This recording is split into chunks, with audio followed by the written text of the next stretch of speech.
Hey guys, welcome back to another one of my videos. Today I'm doing it right after yesterday. Uh, this is my second video in a row, so let's keep the streak going. Now the video I chose for you guys today is History of New York City. It just came to me in the last minute, to be honest, just before I started recording. I didn't have any idea, any kind of ideas for what kind of video I should watch.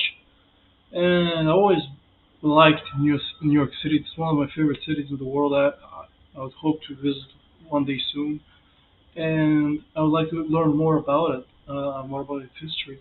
Such a unique city as well, the capital of the world, as it's regurgitated at this point by everybody.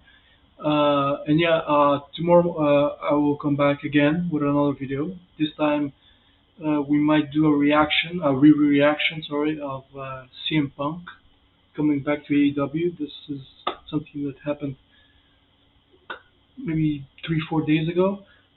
Or I would try to find another video, historical video for you guys. So let's see what New York is all about. New York City, a region of many names and a gateway to the USA. The New York City area, prior to the European colonization, was for thousands of years inhabited by the Lenape people who spoke an Unami language, which is a subgroup of the Algonquin language. These people used the vast waterways of the area for fishing, trade, and later on even agriculture, using the slash and burn method to clear land. I think We that's don't know gonna much happen. about their lifestyle prior to the European arrival, as they had no written language and archaeology can only go so far, but we do know that by the time of European arrival, there were around 5,000 Lenape living in about 80 settlements around the New York City area. The first That's of not a these lot. Europeans to arrive in 1524 was an Italian explorer that was one of the survivors of the Magellan circumnavigation of the globe, Giovanni de Verrazzano. He was employed by the French government to find that pesky western passage to the Pacific, and while on this voyage he stumbled upon the New York Bay area, which he named New Angoulême in honor of France and its king.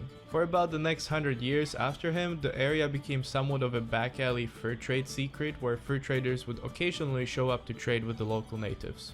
Then in 1609, an Englishman, Henry Hudson, employed by the Dutch East India Company, sailed into the New York Bay and up the Hudson River, again in search of that western path. You see, this guy, smart. Okay, you come into a river, you name it after yourself, so that even if you die, you're immortalized. The Italian guy, nobody knows him. Why didn't he name a freaking bay after himself? I mean, wouldn't you? I would. Passage. He obviously didn't find it, however he did send back reports of an abundance of beavers, which were the backbone of the lucrative fur trade. The Dutch, looking to capitalize on this Yeah. newfound resource, established a fur trading camp in lower Manhattan. The area quickly proved to be strategically important, and a year later the construction of Fort Amsterdam began. The small trading camp now started to grow in size around the fort. The whole town started to be called New Amsterdam and became the most influential city in the Dutch colony of New Netherlands. New Amsterdam, just as almost every European colony in the Americas, was in constant warfare with the surrounding natives. However, due to superior technology, the Dutch won easily almost every encounter. It was at that same time Go that the due to Dutch. a lack of labor force in the growing city, Dutch merchants started to import African slaves, which numbered almost 20% of the city's population in 1664. That same year, the English conquered the area of New Netherlands, including New Amsterdam, but the Dutch managed to briefly retake the city in 1674, giving it a new name for some reason, New Orange. They then proceeded to secede the entire New Netherlands to the British in favor of the more prosperous colony at the time, Suriname. Under the British, the city You know what's funny? Is even though, yeah, they lost it, they lost New Amsterdam, or New Orange, as they say, I'm pretty sure they're still, even though they lost New Amsterdam, they're gonna lose it anyways. They were surrounded by Englishmen. But I think the colony in New Guyana that is showing the map in the bottom right corner, I think they still have it to this day, which is a very smart investment. I mean, yeah, you lost Manhattan, but you would have lost it anyway. But you won so much more land in City South got America. renamed to New York after the Duke of York in England. New York Yeah. City, now part of the prosperous British Empire, started to grow ever more rapidly, completely pushing out the Native Americans from the surrounding area. Many new British colonists started coming to the city, and what emerged as a fur trading outpost started to become more of an administrative/transshipment hub. More slaves were also brought in from Africa and the Caribbean to serve the ever-growing population. However, also more slaves started to be freed, so the percentage of slave population by 1740 didn't really change, Slave market, foot of Wall Street. Wall Street existed way back when. What? remaining at 20%. In 1754, King George II founded a King's College in New York, later renamed the Columbia University, which was one of the only 9 colleges founded in the USA prior to the Revolution. Wait. University. Let's go back. Columbia University is the first university in New York State, 50th university founded in the U.S., and one of the only 9 colonial universities founded prior to the Revolution. Well, there you go. Which was one of the only 9 colleges founded in the USA prior to the Revolution. When the Stamp Act was started, used to tax the colonies so Britain could pay The off the famous debts Stamp from the Act. costly French and Indian War, American revolutionary ideas started to flow around the colonies. And even though in New York there were Sons of Liberty who fought over symbolic liberty posts with the law enforcement, the city's population overall weren't big fans of the idea of a revolution, and when the revolution started, despite the city had started being in American hands, after 2 quick defeats of the Continental Army, the city was captured by the British and remained the most significant loyalist stronghold for the rest of the war. The city Damn. became the military and operations center for New York is loyal, the man. British activities in To the northern crown. USA, which naturally prompted the city to be in the midst of an espionage battle between the loyalists and the Dude, revolutionaries. There were this also looks so cool. I would love to play with it one few day. fires Those of very types of old ciphers with like the one in Da Vinci Code. dubious origin that were started in the city, which forced many residents to live in makeshift tents or on board of anchored British vessels. These British vessels were also used as prison ships for captured revolutionaries, and due to poor conditions on board, more Americans died in these ships than in the war itself. As the Revolutionary No way, War was really? coming to an end, a large influx of refugees started to pour into the city. This influx was so high that in 1783 the British had to postpone the final date of withdrawal from the city just so they could accommodate all these refugees. In the end, well over 32,000 people were evacuated either back to Britain or other British-controlled colonies. Post-war New York City, even though not the largest city at the time, which was Philadelphia, for a brief moment became the most significant city in the USA. In 1785, the Congress met in the city under the Articles of Confederation, and 4 years later, the city became the first capital of the United States under the new Constitution. The center didn't point know of that. all these new changes was the Federal Hall on Wall Street. It was where the US Congress and Supreme Court sat. It was the place where George course. Washington got inaugurated as president, Everything comes back to Wall Street, huh? and also was the place where the Bill of Rights was drafted and ratified. But in 1790, the capital was officially changed to Philadelphia, and New York City's brief flirt with politics was over. Now free of politics, the city became quickly occupied by business, trade, and industry. The 2 major changes that brought about drastic development to the city was the Commissioner's Plan of 1811, which increased the size of New York City's grid system, all while encompassing the entire Manhattan area,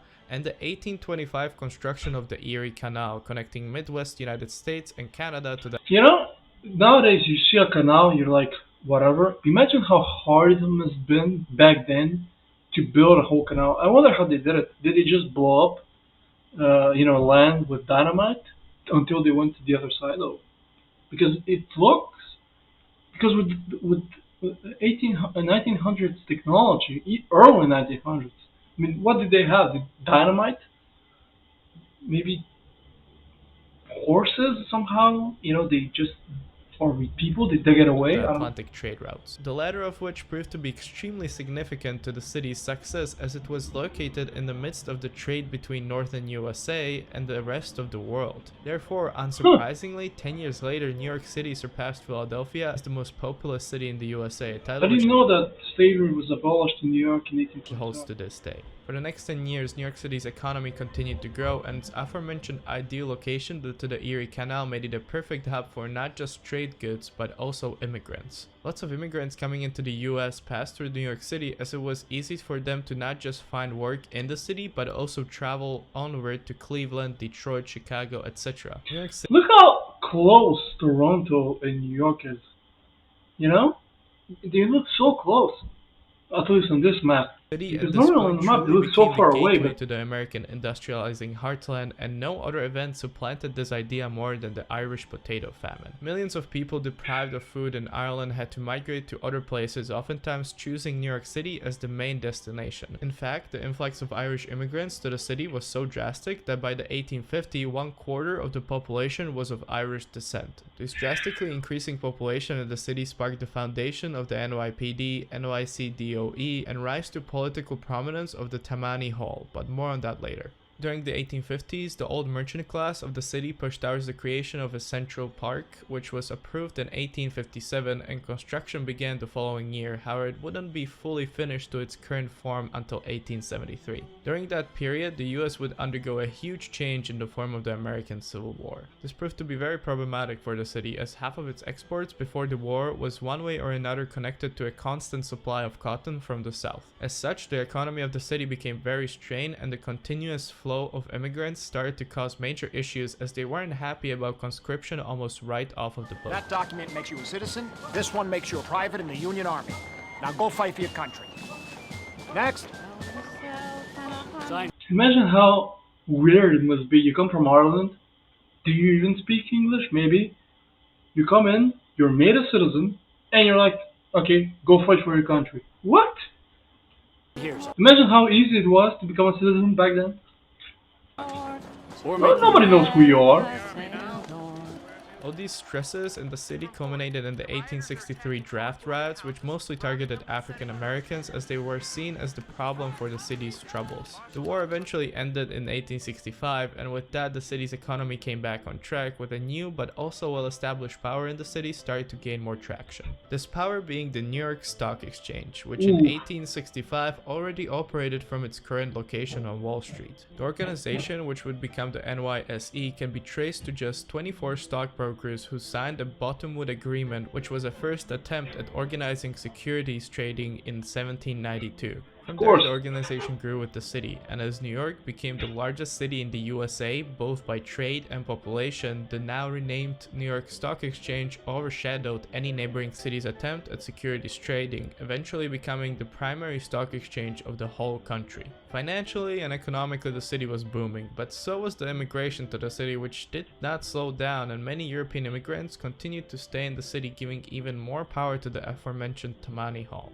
Now, if you never heard of Tammany Hall, it was a powerful political institution that ran or at least drastically influenced New York State and especially hell is city this? for almost a century. A It was remnant of the so-called Roman Empire? Democratic Party political machine that gained most of its influence through helping immigrants assimilate into the New World, most notably the Irish, but also many others. The Tammany Hall ran countless construction projects and welfare institutions, and as such it was liked by the immigrant lower class. However, it was also praised by the New York City's business class, as its members were known to make quick reactionary decisions to changing markets and seldom cared for much red tape.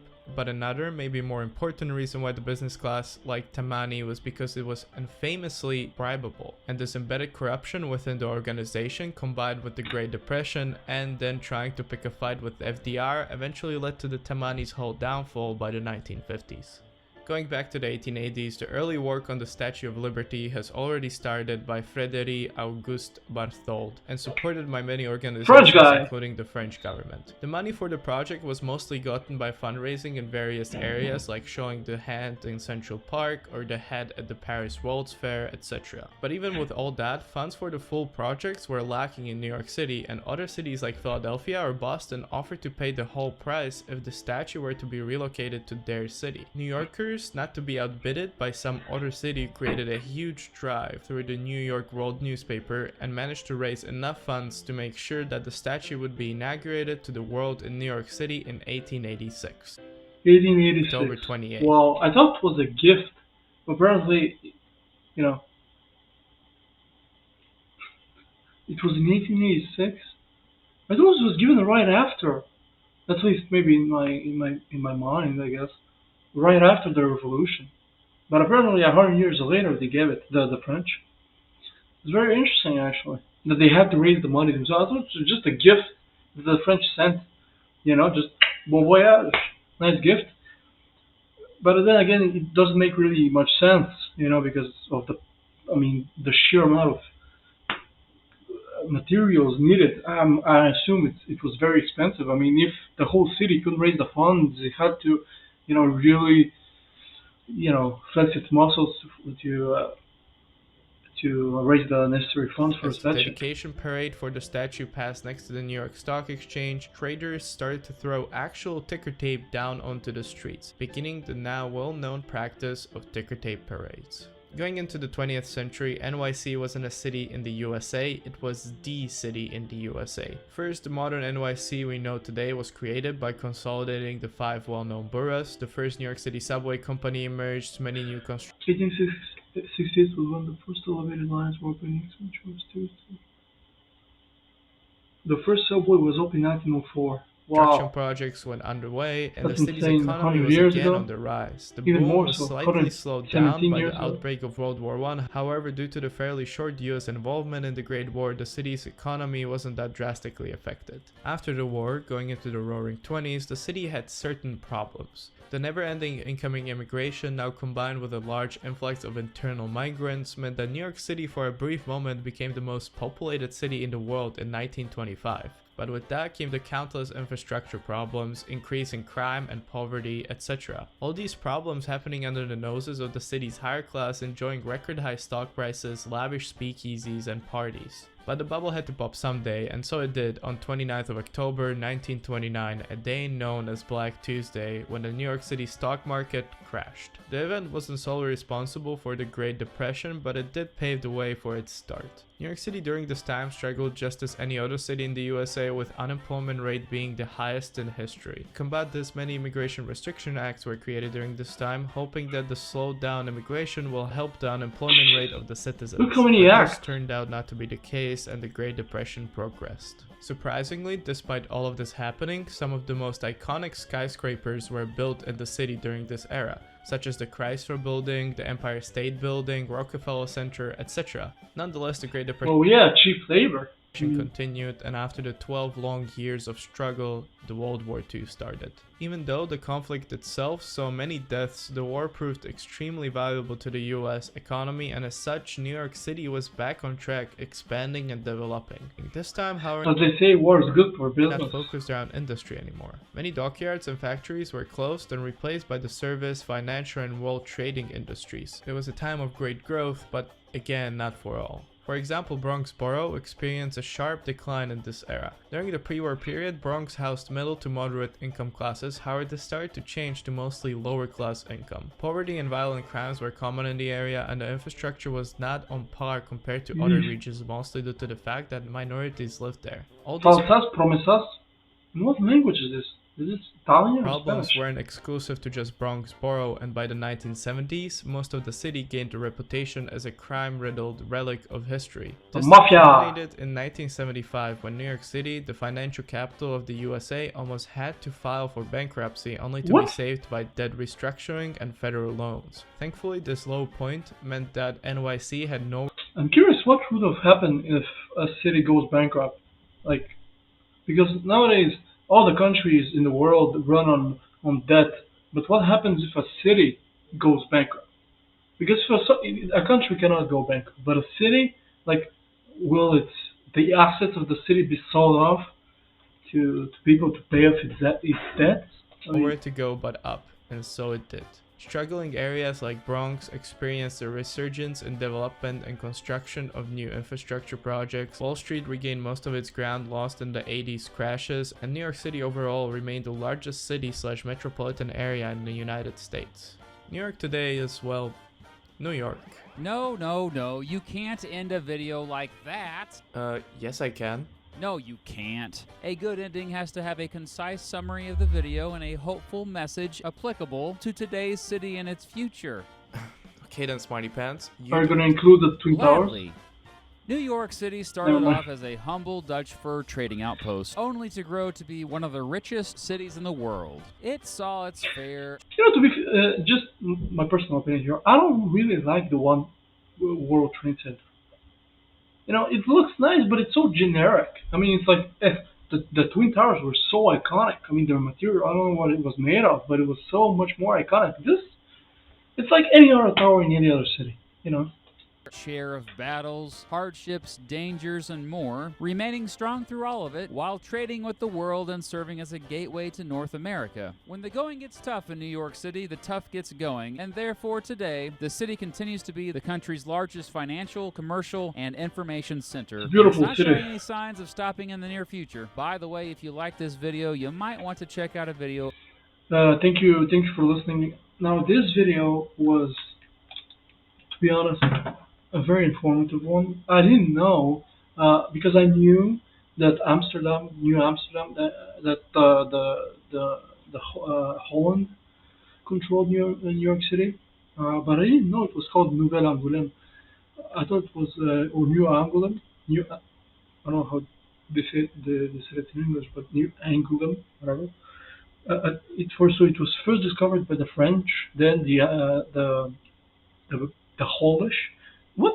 The Netherlands. The Netherlands. What's an abbreviation? Jesus Christ. The Hollands. The Holy Ends took it over. They renamed it New Amsterdam. Then New Orange for some reason, and I get the reason, because of the Prince of Orange and everything, but. Stupid. Like, New Amsterdam sounds way better than New Orange. What are you, Norwich capital? And then the British took it over. So it was a very interesting video. I hope you enjoyed it, and I'll see you guys in the next video. I hope you learn a lot as much as I did.